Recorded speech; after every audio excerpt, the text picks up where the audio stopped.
Hi, my name is Kurt Bennick. I'm senior editor with Equipment Today magazine.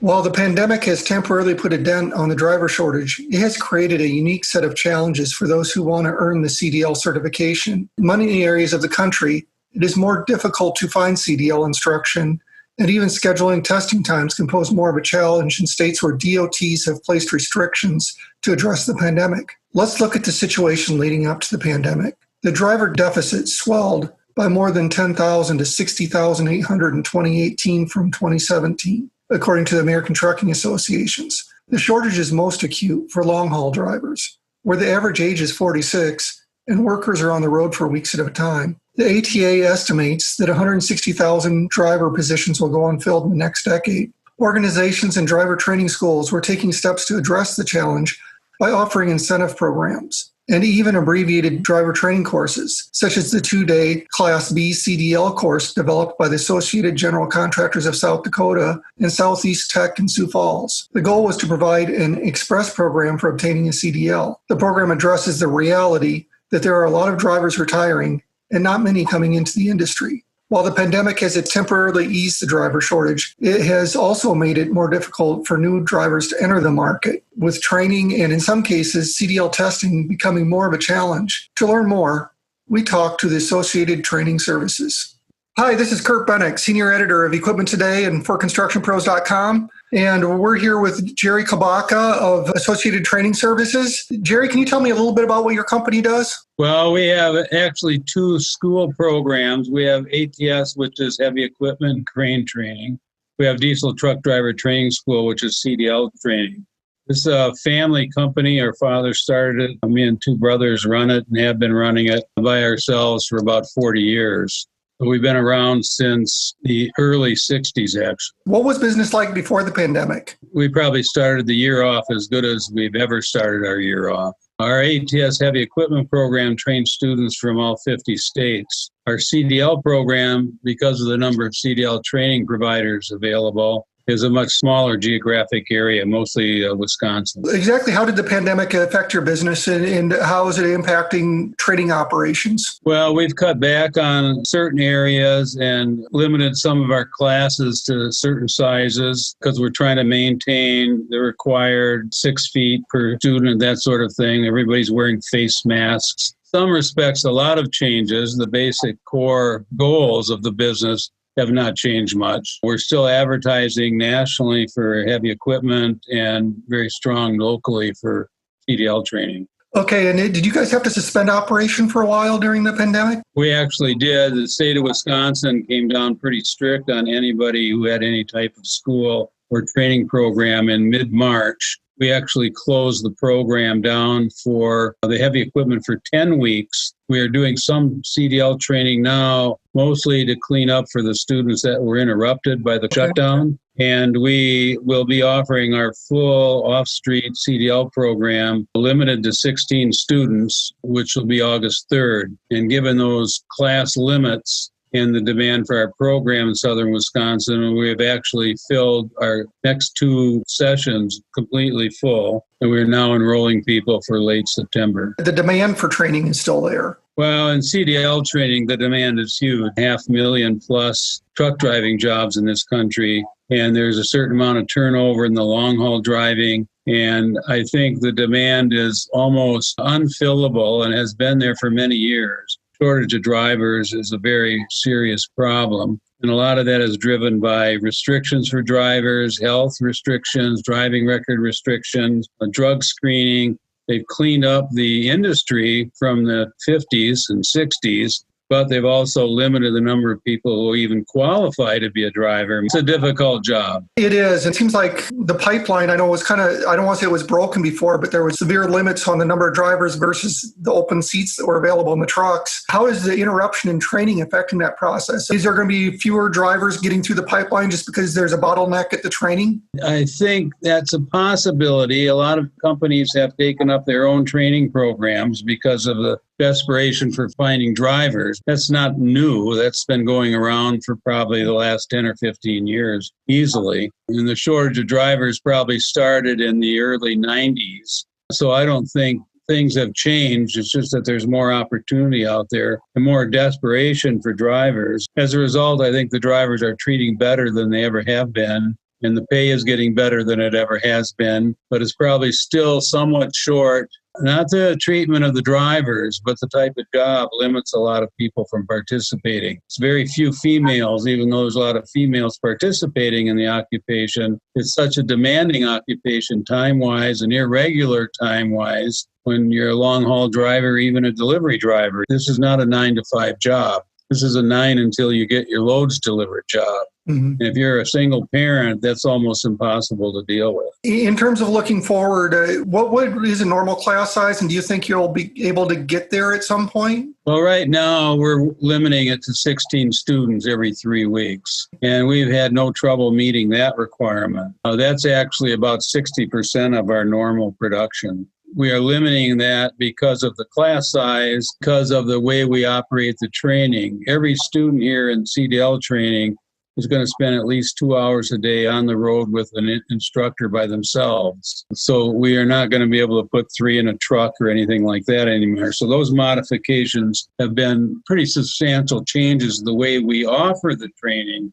But I think in some respects, I believe this, we may come out of this, have a better training program than we had before. Not that the other one was bad before, it's just that we've made some changes, I think, that actually have improved the ability of the student to pick up and become a safe and more qualified driver. The class that you're graduating now, if they had any problems scheduling CDL exams, because I know in some states, especially in Iowa, it's been hard and you've had to individually schedule appointments. Wisconsin is a model state, and there's many states like Wisconsin.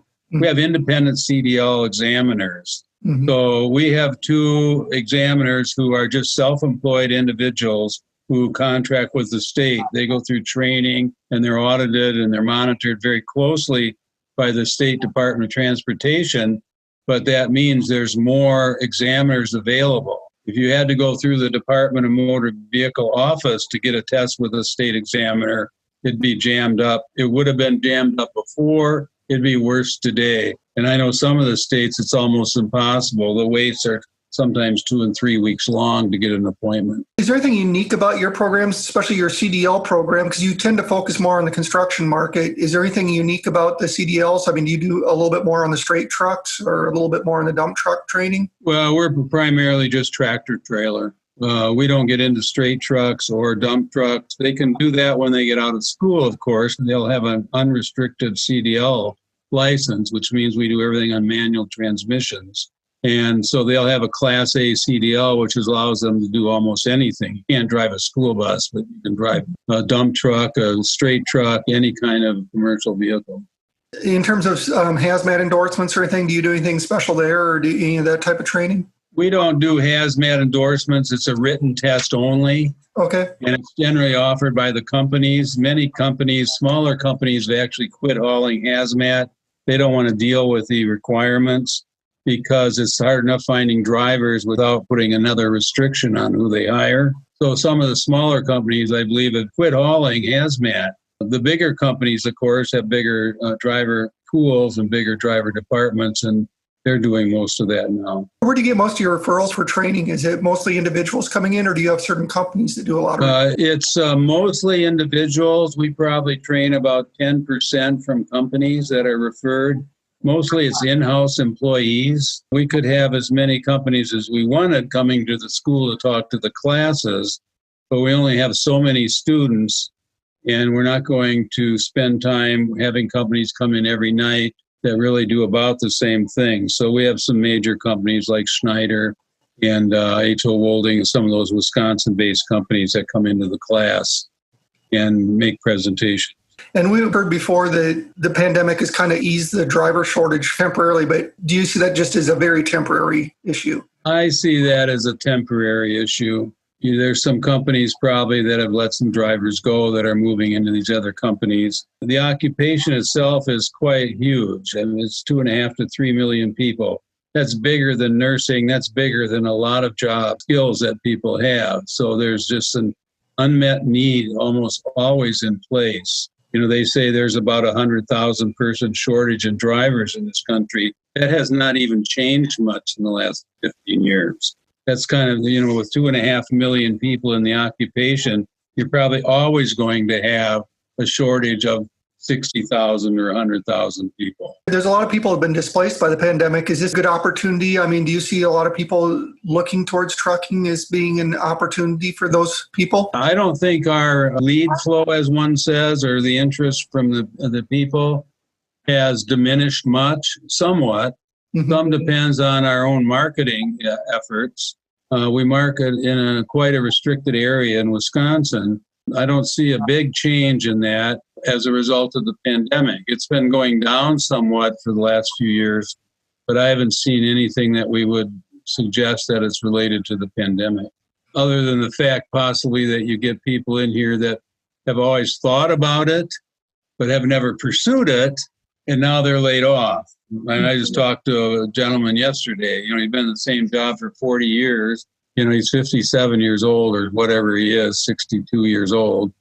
And he just got laid off. And so he's a farm kid and he likes trucks and wanted to get into truck driving. That's a real typical example. What is the average age of the students that you see coming through the school? Are you having a harder time with younger people, or is it more young people that come through? The average age of the student here is probably in the 30 to 35 year group. I think it's people that have tried different trades and different types of jobs, maybe unskilled jobs, and have decided it's time for them to get into something that's solid, that's going to last them a lifetime. Well, we don't see many under 21, okay? We recommend everybody be 21. We screen everybody as far as health and driving record and that sort of thing. But the average age is probably in that 30 to 35 age. Is that for both CDL and for the heavy equipment operating school? Or? No, the heavy equipment is a little bit different because many times it's been a goal for a kid for a long time. So we'll see a lot younger people in the heavy equipment program. And it's appropriate because it's hard work. And so the young guys have a big advantage. Once they get skills, they can move on past the hard work end of it. It takes a while for them to get established. So I would say you see a lot of kids come in here, the parents are just paying the tuition because this is what the child wants to do, and that's what they're going to give them an opportunity to do. I know on the truck side, they've been trying to keep people in the cab of the truck. There's been a lot of emphasis on trying to keep the older drivers driving longer and a lot of shift towards automatic transmissions, yes, collision control devices. Does that have any impact on your training? Well, it has impact for their future. It doesn't have a lot of impact in our training. The only reason we do a manual transmission here, and we have some automatics, if people are having really difficulty with the manuals, we will put them on automatics if that's what they want.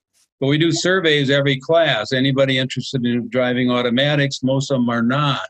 Mm-hmm. But if you talk to the big companies like Schneider or Swift or any of those companies, you'll find that the percentage of automatics in their fleets, which are 15 to 20,000 trucks, the percentage is going steadily upwards. And just like automobiles, I think in another 10 or 15 years, you probably won't even see very many manuals on the road anymore. So do you still get that old perception that if you're a real truck driver, you know how to drive gears? Even though I talked to a company that hires a lot of people from us, has over the years, for the last 30 years, they said, if you talked to them 5 years ago, the old guys would say, I'm not going to drive any automatic, And he says, once they get on an automatic, they never want to go back. Yeah. Save a lot of leg strength. Saves a lot of leg strength and a lot of delays. And, a very, very good driver can probably get very good mileage for what the possibilities are. But you see, we're getting young drivers in. And automatics, up until about 5 years ago, were unreliable, were expensive, and didn't get great fuel mileage. Now they're reliable, they're a lot less expensive, and they get as good a fuel mileage as you can get in a vehicle, tractor trailer. So now the automatics are the thing that companies are doing. Do you guys do a lot of the training too? I know ELD mandate came in, was it about a year and a half ago now, or? We do that. It's relatively simple. It's really to introduce students to certain things. We actually give them a certificate that they've had entry-level driver training. So when they come to your school, they pretty much come out ready for the written test? They come out ready to get hired on. The bigger companies, if not all companies, are going to have them drive with a senior driver for a period of time. Your long haul, that could be anywhere from 4 to 6 weeks because there's a lot to learn on the road that can never be taught in school. It can only be taught through some experience. Smaller companies where driving ability is merely all they have to deal with, they may have a 1 week or 2 week program where they go out with a senior driver. Everybody is interested in safety. All the companies are. Now, as we get out of the backside of the pandemic and things start to get more normal, where do you see the pipeline of drivers coming from? Well, it's a hard thing to project. Mm-hmm. Okay, again, as I say, we have certain limits on drivers. When you take a dozen people that call us up that want to be truck drivers, probably number one is, do you meet the health requirements? 2 is your driving record. Number 3 is, then do you have all the money? Well, when you do that with the average 30-year-old person, you eliminate about 7 out of the 12 right off the bat. So it really is a numbers game, and you just need contacts and the interest. And we're very fortunate. We've been in business a long time. We're on a highway all by ourselves out here, just north of Madison. We have 10 or 12 cranes on the side of the road. We have 15 or 20 trucks out in the field. Everybody who drives north and south in Wisconsin has probably gone past our place. I mean, I go out of town in Iowa and Illinois and other places like that, and I'll say I'm with the Diesel Truck Driver Training School, and they go, oh, I've went by that place. So we're the only thing out here. We're surrounded by cornfields, and we're on a 4-lane main highway. Is there anything else you'd like to add about the training school or about the current situation and how people can still get their CDLs? No, I think that, we're a good school. We've been around for 50 or 60 years. My brothers and I have been running it for the last 40 or 50 years. Before that, our father was involved.